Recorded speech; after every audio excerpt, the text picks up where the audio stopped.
Meaning of gaydar. Gaydar.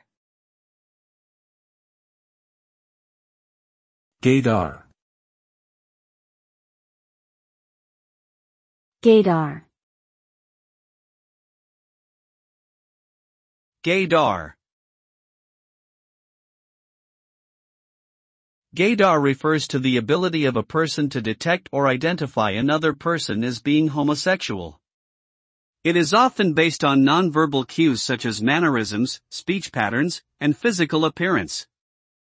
Gaydar is not a scientifically proven phenomenon and can lead to harmful stereotyping and discrimination.